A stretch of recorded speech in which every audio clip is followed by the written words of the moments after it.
Much every Sunday, Pat Sullivan from Sullivan Hardware and Garden provides some great advice for do-it-yourself home improvement projects. Today, he's talking about fertilizer. Well, you know, spring is right around the corner. We have warm weather this week.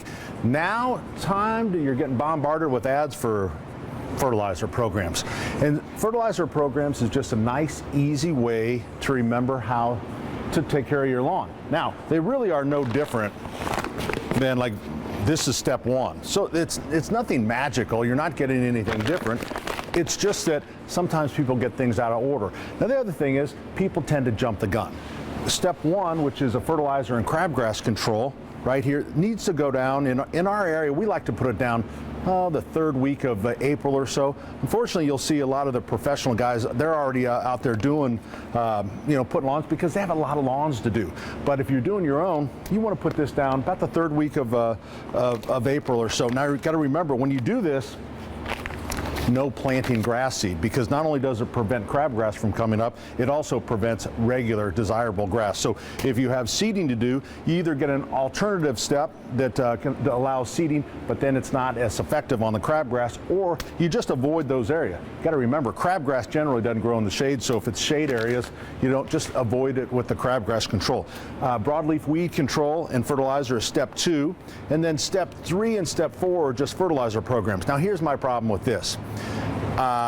This gets a little bit too much fertilizer in the spring for me. So I like to move this around a little bit. Now you wonder, well, why do they do if it's better to move it? Well, because you're excited about your lawn in the spring and you're not so excited in the fall. But really, it's better to put more fertilizer down in the fall. So what I like to do is I like to move this.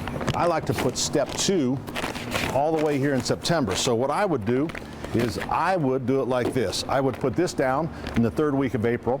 Then in end of July or August, I'd start my nitrogen, so I'd put step 3 down. I'd put step 2 down on about mid-September, because step 2 has broadleaf weed control. So that's dandelions, chickweed, different things like that.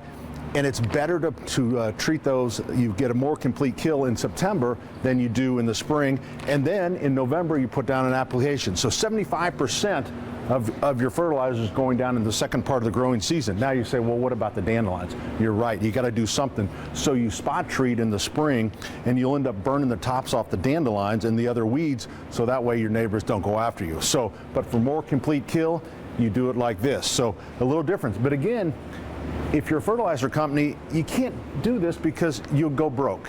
You're excited here, so they want you to put it down here. So, but this is the better way to do it. So you can also get organic lawn fertilizer programs now with 4 steps as well. So if you're into that, so not too long, it'll be time to plant a little grass seed and do some fertilizing. Some interesting insight there. We'll